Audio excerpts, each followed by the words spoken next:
Hello plus two class, welcome back to my channel with second video of this chapter.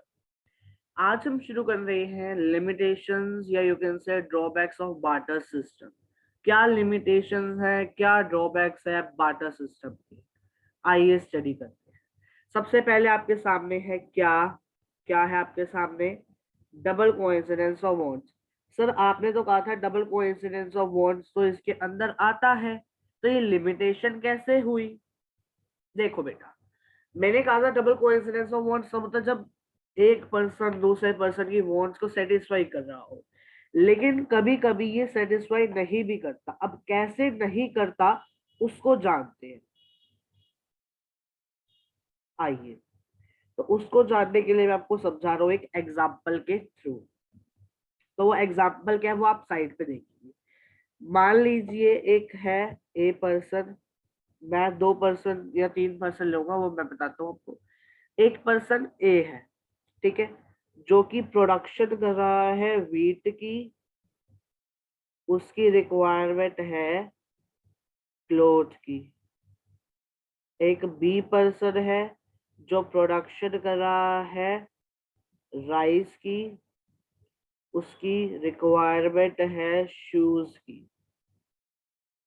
ठीक है, production कर रहा है rice की, रिक्वायरमेंट है शूज की। क्या इन दोनों पर्सन्स के बीच में, क्या इन दोनों पर्सन्स के बीच में कोई एक्सचेंज पॉसिबल हो रहा है? देयर इज, आपको दिखेगा नहीं, मैं अंदर लिख देता हूँ, जस्ट होल्ड ऑन। क्या इन दोनों के बीच में कोई एक्सचेंज पॉसिबल हो रहा है? There is no exchange, exchange was not possible there. ठीक है, तो यहाँ पे कोई एक्सचेंज पॉसिबल हो ही नहीं पा रहा।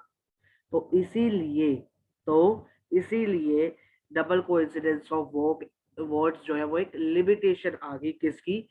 बार्टर सिस्टम की। क्या लिमिटेशन आई उसको देखते हैं। लिमिटेशन में सबसे पहले हम लिखेंगे इसकी वही डेफिनेशन जो मैंने आपको ऊपर लिखवाई थी जब मैं आपको बार्टर सिस्टम करा रहा था तब। क्या डेफिनेशन थी? जब दो इंडिविजुअल्स एक ऐसी पोजीशन में होए उन गुड्स की जो वो रेडी है एक्सचेंज करना for the satisfaction of their words, उनकी वर्ड्स की सेटिस्फेक्शन के लिए। ये तो मैंने आपको पहले ही बता दिया था। यस, अब बात आई कि ये लिमिटेशन कैसे है। पहले क्या था, ये डिफिकल्ट था कि फाइंड करना। एग्जांपल के रूप में मैं आपको समझा रहा हूँ। पहले क्या था, डिफिकल्ट था। जैसे मैंने भी आपको बताया वीट, अब यूं थोड़ा है कि हम ढूंढते रहेंगे कि वीट किसको चाहिए और वो क्लॉथ देने के लिए रेडी है या नहीं है। तो ऐसे मैंने कोई एग्जांपल लिया क्या कि पहले ये डिफिकल्ट था फाइंड करना कि किस बंदे को हॉर्स के बदले काउ चाहिए। ये आपका टीआर जेड का एग्जाम्पल भी है। ठीक है, अगर आपके पास टीआर जेड है तो आप उसमें देख सकते हैं, ये उसमें एग्जाम्पल भी है कि कोड रेडी है हॉर्स लेना काउ के बदले। तो एक्सचेंज क्या था? लिमिटेड था। Exchange was limited, exchange limited था उस टाइम पे। ठीक है, जस्ट होल्ड ऑन। तो एक्सचेंज क्या था उस टाइम? लिमिटेड था। Exchange was limited. तो इसीलिए सॉल्यूशन क्या निकल के आया बडी का? अब बात आई सॉल्यूशन क्या निकल के आया बडी की इवोल्यूशन ने। बडी की इवोल्यूशन ने क्या कर दिया? सेल और परचेज का एक्ट सेपरेट कर दिया। सेल एंड परचेज के एक्ट को उसने क्या कर दिया? सेपरेट कर दिया। इसीलिए बडी एक्ट करता है as a medium of exchange. इसीलिए बडी एक्ट करता है as a medium of exchange. Okay, आइए आगे चले। आगे चले तो हमारे पास सेकेंड लिमिटेशन क्या आई? Lack of common unit of value. Lack of common unit of value. Lack of common unit of value क्या कहता है? ये कहता है कि बार्टर सिस्टम में ना किसी भी चीज की वैल्यू को हमने स्टेट नहीं कर रखा था, मतलब हमें उस टाइम पता नहीं थी कि इसकी वैल्यू कितनी है। अब आज हमें पता है कि एक कार की वैल्यू कितनी है ना? एक बिल्डिंग की क्या वैल्यू है, एक फ्लैट की क्या वैल्यू है, एक यू कैन से फोर्ड की क्या वैल्यू है, टैब की क्या वैल्यू है। सबकी वैल्यू हमें पता है। लेकिन पहले तो बार्टर सिस्टम था जहाँ पे गुड्स के बदले गुड्स लिए जाते थे, इसलिए हमें उस टाइम वैल्यू नहीं पता थी। Earlier there was no common unit, यहाँ पे क्या नहीं थी, कोई भी कॉमन यूनिट नहीं थी जिसमें हम हर एक चीज की वैल्यू को स्टेट कर सकते थे। ठीक है, तो अब पहले क्या था कि हम ना कार की वैल्यू को पहले किसके टर्म्स में स्टेट करते थे, हॉर्सेस की टर्म्स में, काउस की टर्म्स में, बफेलोज की टर्म्स में, इन टर्म्स में हम उसे स्टेट करते थे। लेकिन सॉल्यूशन क्या निकल के आया, सॉल्यूशन ने क्या निकल के आया कि मनी की इवोल्यूशन ने किसे क्या दे दी, कॉमन यूनिट दे दी। मैंने वही बताया ना कि मनी की इवोल्यूशन से कॉमन यूनिट आई। अब जो उस कार की वैल्यू है उसे हम किसकी टर्म्स में मेजर कर सकते हैं, उसे हम मेजर कर सकते हैं किसकी टर्म्स में, रुपीज की टर्म्स में। किसकी टर्म्स में मेजर कर सकते हैं हम उसे, अब रुपीज की टर्म्स में। अब हम उसे मेजर कर सकते हैं रुपीज की टर्म्स में। नेक्स्ट आया डिफिकल्टी ऑफ फ्यूचर पेमेंट और कॉन्ट्रेक्चुअल पेमेंट। अब डिफिकल्टी ऑफ फ्यूचर पेमेंट और कॉन्ट्रेक्चुअल पेमेंट मतलब जो मैंने आपको बताया था ना, इसकी मनी का एक फीचर बताया था, स्टैंडर्ड फॉर डेफर्ड पेमेंट, ये वही वाला है। ये उसी प्रॉब्लम मतलब जो है, इसीलिए मनी का इसमें आया ड्रॉबैक था ये, और इसी की वजह से हमारे पास क्या आ गया, मनी के अंदर ये उसका फीचर बन गया। ठीक है, तो अब जानते हैं डिफिकल्टी ऑफ फ्यूचर पेमेंट। इसका नेम तो मैंने आपको पहले ही बताया था, फ्यूचर पेमेंट, या फिर हम कह सकते हैं इसे कॉन्ट्रेक्चुअल पेमेंट्स। ठीक है, अब अर्लियर क्या था, पहले क्या था, कॉन्ट्रेक्चुअल पेमेंट्स यानी फ्यूचर की पेमेंट्स डिफिकल्ट थी। कैसे डिफिकल्ट थी, अगर हमें एक वर्कर को हायर करना है, एक वर्कर को हमने हायर करना है, किस चीज के लिए हायर करना है, वे जो हमारे पास वॉल है उसको मैंने क्या कराना है, पेंट कराना है। वॉल को मैंने क्या कराना है, पेंट कराना है। ठीक है, वॉल को पेंट कराने के लिए।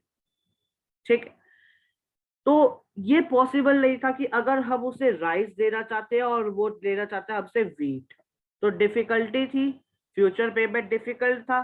यस, तो सॉल्यूशन क्या निकल के आया इसका, सॉल्यूशन ये निकल के आया कि मनी ने इसको फैसिलेट कर दिया। फैसिलेट करने से क्या हुआ कि अब हम उसे मनी या फिर रुपीज की टर्म्स में उसे पे कर सकते हैं। ठीक है, फिर आया हमारे पास क्या, difficulty of storage of value और ट्रांसफर ऑफ वैल्यू। ठीक है, तो difficulty of storage of value और ट्रांसफर ऑफ वैल्यू का मतलब क्या है, अर्लियर सेविंग तो पॉसिबल थी।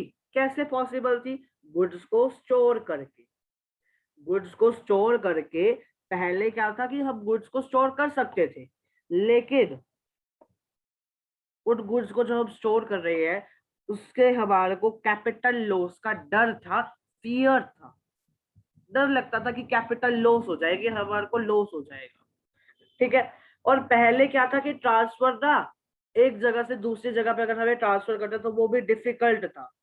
अगर ट्रांसफर डिफिकल्ट होएगा तो एक्सपेंसिव भी होएगा, तो ट्रांसफर एक्सपेंसिव हुआ। मनी की इवोल्यूशन ने स्टोरेज को इजी करा और ट्रांसफर को भी इजी करा। अब हम फोन से डायरेक्टली पे कर देते हैं और वो उस बंदे के पास पहुंच जाता है जहां मर्जी है वो, बस उसे इंटरनेट की जरूरत है कि उसके पास मैसेज आ जाएगा, या इंटरनेट के थ्रू वो देख सकता है।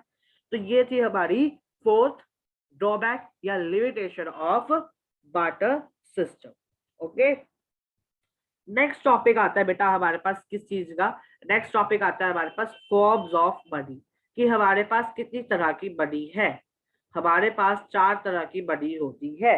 पहली होती है फिएट मनी, दूसरी होती है fiduciary money, third is bull bonded money and fourth one is credit money. सबसे पहले जानते हैं फिएट मनी क्या होती है। फिएट मनी वो मनी है जो इशू की जाती है ऑर्डर या अथॉरिटी ऑफ, मतलब जब तक गवर्नमेंट उन्हें ये नहीं दे देता, राइट नहीं दे देता कि तुम इसे इशू कर सकते हो, तब तक वो मनी प्रिंट नहीं होती। पीपल जो है वो लीगली बाउंड होते हैं इसे एक्सेप्ट करने से, जैसे कि पेपर करेंसी। अब एक बात बता दूं मैं, जो 1 रुपए के नोट है, कॉइन्स है, कॉइन्स सिर्फ 1000 रुपीज तक के लिए एक्सेप्ट किए जा सकते हैं। उससे ज्यादा की अगर आप पेमेंट दे रहे हो तो आप उसमें पैसे मतलब जो कॉइन्स है उनका यूज नहीं कर सकते, आपको पेपर मनी का यूज करना पड़ेगा। ठीक है, तो अब यूथ हो रहा है कि मैं शॉप पे जाऊं, मैं कहूँ ये लो जी कैश कैश, वो दुकानदार ये तो नहीं कह सकता कि मैं एक्सेप्ट नहीं करता, वो ये कह सकता है कि मैं ऑनलाइन पेमेंट एक्सेप्ट नहीं करता, कैश दे दो, सिर्फ सिर्फ कैश दे दो, मैं ऑनलाइन पेमेंट जो है वो एक्सेप्ट नहीं करूंगा। ठीक है, तो ये होगी हमारी फिएट मनी। फिएट मनी क्या है? वो मनी जो इशू की जाती है ऑर्डर अथॉरिटी ऑफ गवर्नमेंट से, पीपल लीगली बाउंड होते हैं इसे एक्सेप्ट करने के लिए। एग्जाम्पल है इसका पेपर करेंसी, एग्जाम्पल है इसका पेपर करेंसी। फिर आया हमारे पास फिड्यूशरी मनी, फिर आया हमारे पास फिड्यूशरी मनी।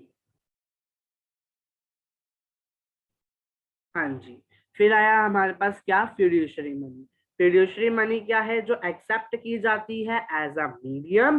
क्यों की जाती है एज अ मीडियम एक्सेप्ट? क्योंकि यहाँ पे क्या होता है? ट्रस्ट होता है किसके बीच में? पेयर और पेई के बीच में। अब ये पेयर एंड पेई क्या है बेटा? आप अगर कॉमर्स स्ट्रीम से हैं तो आपको पता होगा, अकाउंट्स में आप पढ़ के आ चुके हो 11th में। बिल आप पढ़ के आ चुके हो, बिल्स ऑफ एक्सचेंज, जिसमें आपने पेयर और पेई या ड्रॉर और ड्रॉई के बारे में पढ़ा था। ठीक है, तो आपने वो पढ़ा था। अब बात आई क्या? Full bonded money. अब हम बात कर रहे थे इसकी फ्यूडिशरी मनी। एग्जाम्पल है इसका चेक। चेक बाउंस हो जाता है ये, बट उसके चांसेस कम होते हैं बाउंस होने के। लेकिन यहाँ पे ट्रस्ट होता है, पेयर और पे। पेयर होता है बेटा जो दे रहा है, सॉरी जो ले रहा है, और पे होता है जो दे रहा है। ठीक है, तो एग्जाम्पल हो गया इसका चेक। एक एग्जाम्पल और मैं आपको बता रहा हूँ जिससे टीचर खुश हो सकता है, वो है आपका बिल्स रिसीवेबल या BR। वैसे आप पूरा लिखेगा बिल्स रिसीवेबल। मैं आपको यहाँ पे लिख के दिखा देता हूँ कैसे लिखता है बिल्स रिसीवेबल। एक मिनट रुकिए।